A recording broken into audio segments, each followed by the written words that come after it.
to our online study of Moving Your Invisible Boundaries with Dr. Jim Richards. I'm Christy Metropolis, and we are now on session 14, which is day 4 of chapter 2, which is entitled Defining the Heart.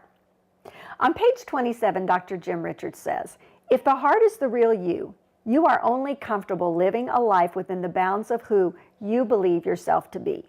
The skills I learn, the information I ingest, and the training I complete will do little to move me beyond my current circumstances unless I change the beliefs of my heart, unless I change my sense of identity."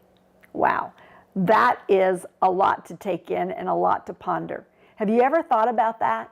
That you are only comfortable living within the bounds of who you believe yourself to be? How many people have had opportunities given to them, doors open to them, but because they didn't believe in themselves, they couldn't even take that first step towards that ends? Well, this is what I want you to do. I want you to ask yourself this question today. If I understand that I'm only comfortable living a life within the bounds of who I believe myself to be, and I want to experience a better life, am I ready to change the beliefs of my heart to do so? It's kind of like this.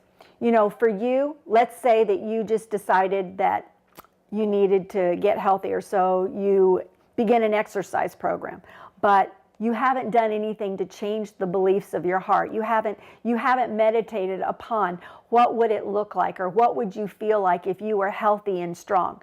So even though you may join a gym and you may make an effort to go work out every now and then, if you haven't changed the beliefs of your heart, you're not really going to alter anything in your world. What you're doing is you're just trying a form of behavior modification to get some different results. Well, we have to deal with things on a heart level if we're ever going to be successful in life. So, if you don't like where you are today, don't just change your routines or change your habits. Set a goal to change your heart belief. And if you do that, then you're going to be on the right road to being able to see the transformation that you want. You may have invisible boundaries in your heart that are hindering you in certain areas of your life, where in other areas of your life you seem to be totally open to believing what God has to say about you. So we're going to learn to recognize what areas in our individual lives are the places where we're stuck.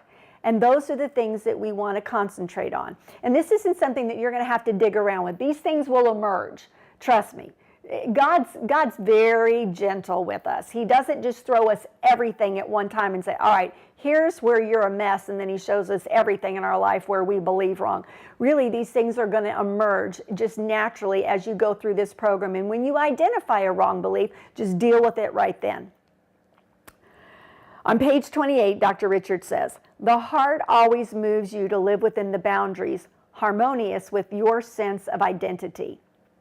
We can venture beyond the boundaries of our identity, but when our life exceeds our sense of self in a good or a bad way, it causes stress and discomfort.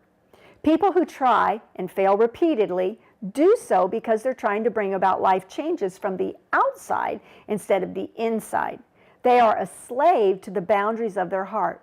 There is no cure other than changing the beliefs of the heart by changing our sense of identity." So ask yourself these questions. Have I failed at some of the same things over and over? You know, maybe it's relationships. You know, you say, I want to have a relationship with somebody. I'm looking for a spouse. But no matter who you meet, no matter who you date, you constantly end up walking away from the relationship when it starts to get too serious. I mean, maybe there's a part of you that believes that you don't deserve to be happy. So it doesn't matter whether you meet Mr. or Mrs. Right, you're not going to feel like Mr. or Mrs. Right yourself. So you will constantly be sabotaging your own relationships. Or you could be doing that in the workplace. You could say, I want to get ahead. I want to see success. I want a promotion. But every time you come up for that promotion, you sabotage the situation so that somebody else gets it besides you, because your sense of self is not congruent with what God believes about you, and you don't see yourself as worthy of a promotion. So I want you to ask yourself this question. Am I willing to acknowledge that I was trying to bring about changes in my life, attempting to alter the external world around me, rather than dealing with the issues of my heart? And that by doing so, I was only creating more stress and discomfort for myself. You know, sometimes altering our external world means, okay, well, you know, the guy who got the promotion last time, he had another degree, so you go back to school so you can get another degree.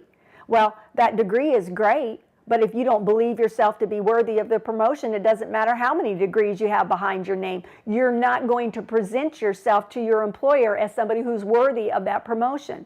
And in the same way, maybe in dating situations, you just constantly get rejected, and so you think, well, there's something wrong with me. I need to lose weight. I need to get my hair cut. I need to change this. I need to change that. And if you start doing all these external things to try to change, but you don't change the way you see yourself on the inside, you could be the most attractive person in the world, and yet you repel every person that would be attracted to you because on the inside you don't believe yourself to be worthy.